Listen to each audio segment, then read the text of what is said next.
a new review video for you guys. This time we're looking at AMT's 1/200th scale Man in Space set. This is actually 5 different models from the 1960s era space race, all together in one box. So let's get into it. Now I kept the parts in their bags this time only because some of them need to stay together just for simplicity's sake. But the overall detail is very nice. Everything you need to see is very crisply molded and will definitely build up very nicely. One thing that, however, that could be a little better is these nozzles here, as they do seem a little overscale.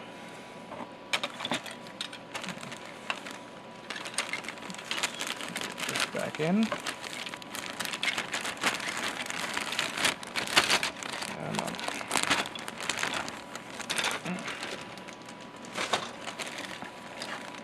Here we have two of the parts, or 2 identical trees that include parts to do the limb and surface module for either the Saturn V or the Saturn 1 rocket.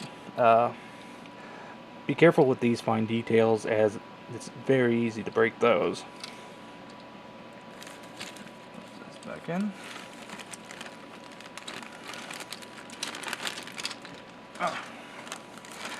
Now here we get into the big Saturn V rocket parts, as this is definitely a big kit.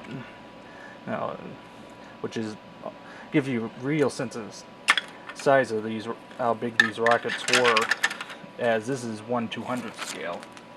I do know that Airfix makes a 1/44th scale version of this rocket, but as I said, it's getting big. Now, one thing I was surprised about this kit, it does include a punch-out display base.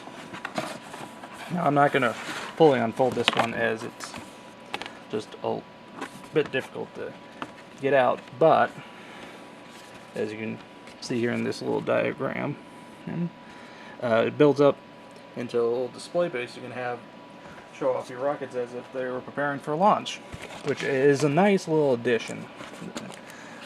Now, interesting thing about this kit is it includes instruction booklets for half a dozen languages.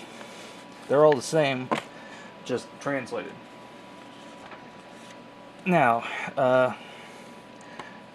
starting out, for some reason it said start with the Gemini rocket instead of the Mercury, but that aside, construction is fairly simple and straightforward.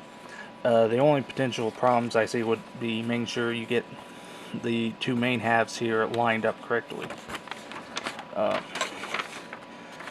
Moving on to the first Saturn rocket, again, much the same. Construction is very straightforward and does not appear to really have any sort of gotcha points where you need to be careful with construction. It's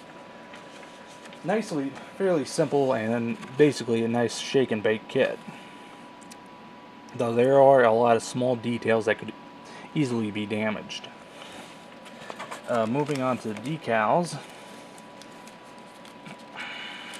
If I can pull them out. Decals are very nicely done, very crisp and clean, and feel very like they will do very well.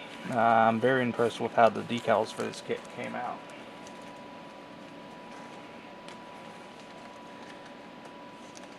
So, is this a kit I'd recommend? Definitely. It's an important subject matter, and plus, given the fact that Hasegawa makes a 1/200th scale shuttle, you can obviously pair those together and do complete U.S. space program.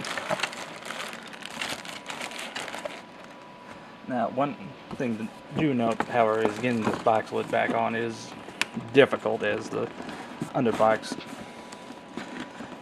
is fairly weak, but yeah, this is a kit I highly recommend for anybody, as it's an easy to build, will build up and look very nice, and just the fact of the subject matter.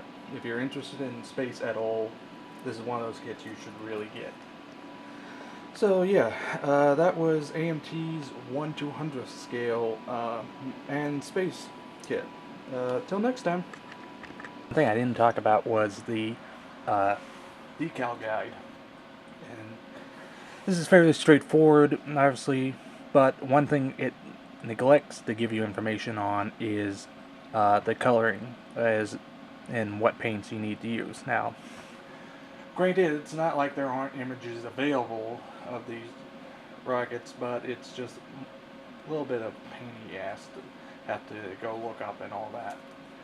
So yeah, I wanted to make sure I mentioned this in this review, as I kind of blanked on it when in the initial go around. So again, until next time.